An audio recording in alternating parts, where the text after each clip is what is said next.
Look at this face. If you've scrolled through the internet any time in the last decade, you know it.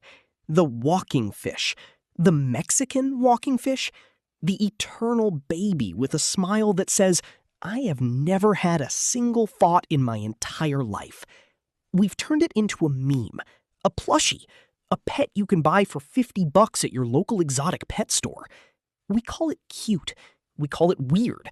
We call it a biological anomaly. But we've forgotten something crucial. We've sanitized the truth. Because the axolotl is not a cartoon. It is a survivor from the age of the Aztecs, a god that turned itself into a salamander to escape sacrifice, and now a prisoner in a dying hospital. The true story of the axolotl is not about regeneration. Well, it is about regeneration, but not the way you think. This is the insane biology of a creature that refused to grow up, and the ticking clock to save it from extinction. To understand the biology, you have to understand the name. Forget axolotl for a second. In the Nahuatl language of the Aztecs, its full name is axolotl.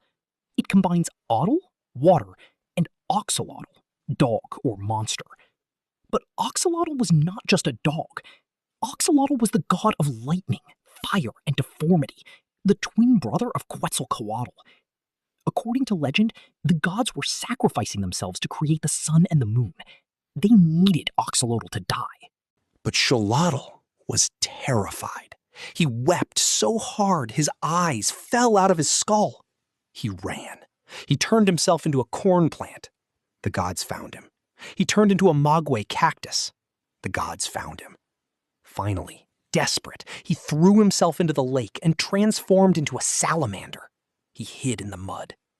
The gods killed him anyway. But his aquatic form remained. That is the axolotl, a god who chose the mud over divinity, a trickster, a refugee. And that mythology hides the first insane biological truth: neoteny. Most salamanders start as an egg, hatch into a larva with gills, and then they hit puberty. They lose their gills, grow eyelids, develop lungs, and crawl onto land. That process is called metamorphosis. The axolotl stops. It hits the brakes on puberty. It never presses the accelerator. It retains its feathery external gills. It keeps its fin running down its back like a tadpole. It stays aquatic forever. Biologists call this neoteny. It's the retention of juvenile features into adulthood. In almost every other amphibian, a hormone called thyroxine floods the body and tells the cells to transform. In the axolotl, that signal is essentially muted. Their pituitary gland barely produces the thyroid-stimulating hormone. Here's the kicker. If you inject an axolotl with iodine or thyroxine, it will grow up. It will turn into a mud-colored, ugly terrestrial salamander. And here is the tragedy of that fact. They usually die immediately because their bodies weren't designed for land. They didn't evolve to leave the water. They evolved to stay. For millions of years, the lakes of Mexico, Lake Xochimilco and Lake Chalco, were deep, cold, and stable. There was no evolutionary pressure to leave. Why waste energy growing lungs when the water is rich in oxygen? Why risk predators on land when you are the apex predator of the bottom of the lake? The axolotl didn't lose the ability to grow up. It chose to stay a baby. And that babyhood unlocked a superpower. Everyone knows the headline. Axolotl regrows its leg. Axolotl regrows its heart. Axolotl regrows its brain. The YouTube clickbait writes itself. But the true story of axolotl regeneration is far more insane than just growing back a limb. Because you, a human, can regrow your liver. A deer can regrow its antlers. A crab can regrow a claw. But the axolotl plays a different game entirely. When an axolotl loses a limb, say a front leg, most animals would simply scar over the wound. Scar tissue is the enemy of regeneration. It's a patch, not a rebuild. Within hours, the cells surrounding the wound do something impossible. They forget what they were. A skin cell stops acting like a skin cell. A muscle cell stops contracting. They revert back into a pluripotent state. Scientists call this mass the blastema. Imagine if you knocked over a Lego castle, and instead of just gluing the broken bricks together, the bricks themselves turned back into liquid Lego, remembered the original blueprint from scratch, and rebuilt the castle, including the tiny flags you forgot you had. That is the axolotl. Legs? Easy. Tail? They regrow the spinal cord perfectly. Jaw? They regrow the bone structure. Heart? They can regrow the ventricle muscle with zero scarring. Even more disturbing, they can regrow parts of their brain. But here is the true story twist, the dark secret. An axolotl can regrow a limb, then cut it off again. It regrows it, cut it off, regrows it. Do you know how many times a single axolotl has been documented to regrow the exact same limb? 5 times? 10 times. Some studies suggest they can do it indefinitely. But here is the catch. The limb is never quite perfect. After the 5th regrowth, the bones might be slightly shorter. The digits might be fused. Eventually, the blastema gets exhausted. They don't regenerate perfectly forever. They regenerate functional forever. There's a difference. And that difference holds the key to human medicine. Why can't humans do this? When you cut your finger, your immune system panics. It sends white blood cells, neutrophils, and macrophages that cause inflammation. Inflammation kills the bad stuff, but it also creates scar tissue, fibrosis.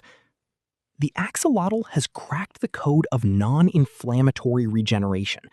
Its immune cells, specifically its macrophages, don't trigger a panic. They trigger a rebuild.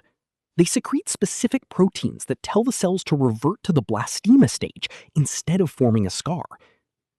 In 2022, researchers at the MDI Biological Laboratory discovered that if you block a certain protein in a human cell, a protein called C-FOS, you can get human muscle cells to partially de-differentiate.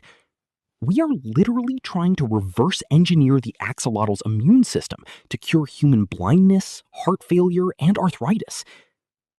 But there is a cost to this superpower. To stay a baby, to stay regenerative, the axolotl had to sacrifice something else. You think the axolotl is pink. You think it's a glow-in-the-dark pet.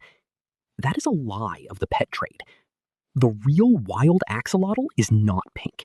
It is a dark mottled olive green. It is camouflage. It is a ghost in the weeds. The pink axolotl is a mutant. Specifically, a leucistic mutant. In 1863, a shipment of axolotls from Mexico arrived at the Muséum National d'Histoire Naturelle in Paris. They were the normal, dark ones. But the scientists bred them, and they bred them, and a mutation popped up. A lack of pigment cells in the skin. The French fell in love with the pink ones. They were easier to see in the lab. They bred out the dark ones. Today, 99% of the axolotls in labs and pet stores across the world are descendants of those 6 Parisian mutants. They are genetically identical. A bottleneck. A clone army of albinos and leucistics. And here is the biological irony. The cute pink axolotl you see on TikTok, it is severely genetically compromised. They have weaker immune systems. They are more prone to disease. They are the inbred royalty of the amphibian world. The real axolotl, the robust, dark, angry god, is almost gone. Where do these gods live? They used to rule 2 massive lakes, Chalco and Xochimilco. Then the Spanish arrived. They drained the lakes to prevent flooding. They built Mexico City on top of the lake bed. Today, Lake Chalco is completely dry, a parking lot. Lake Xochimilco remains only as a series of polluted, man-made canals. The water is filled with sewage, heavy metals from tanneries and agricultural runoff. The axolotl evolved in pristine, cold, oxygenated mountain water. it is now living in a toxic soup. And then came the fish. The axolotl never had natural predators in the open water. The lake was too deep and cold for fish. But humans introduced carp and tilapia for farming. Carp eat the axolotl's eggs. Tilapia bite off their gills. The axolotl's insane regeneration is useless if it gets eaten faster than it can heal. Let me give you the number. In 1998, scientists found 6,000 axolotls per square kilometer in Xochimilco. In 2014, it was 36. Today, a comprehensive survey in 2024 suggests there are less than 35 axolotls left in the wild. 35 individuals of a species that once filled the lakes of an empire. They are, for all practical purposes, extinct in the wild. But this is not a funeral, because the axolotl has a second life, a refuge, a sterile, artificial, but safe home. There are more axolotls in laboratories in Paris, Tokyo, and Boston than there are in the lakes of Mexico. We have traded their wild freedom for our scientific curiosity. And it is in these labs that the insane biology is finally being weaponized. In 2018, scientists sequenced the axolotl genome. It is 10 times larger than the human genome. It is the largest genome ever sequenced. And buried in that massive, repetitive DNA is a gene called salamander-specific regeneration enhancer. We are currently engineering mice to express axolotl genes. If we can turn on the forgetting pathway in a human cell, we can cure muscular dystrophy. We can regenerate spinal cord injuries. We can heal a broken heart without a scar. The cure for human aging might not be in a fountain of youth.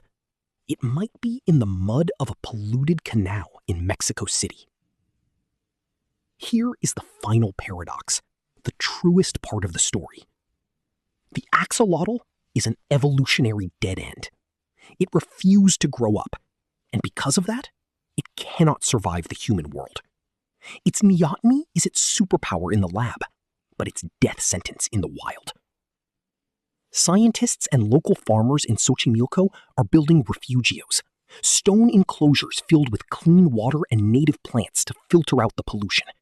They are releasing lab-bred wild-type axolotls into these sanctuaries.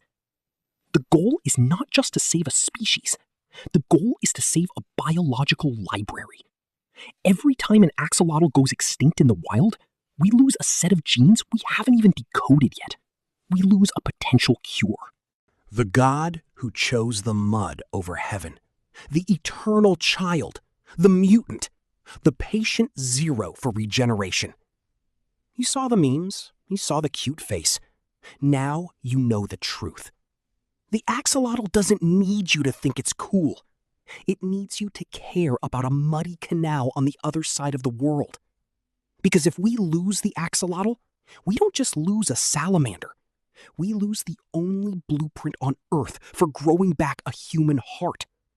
We lose the only creature that knows how to laugh in the face of injury. We lose axolotl. And there is no regeneration for extinction. This has been the insane biology of the axolotl.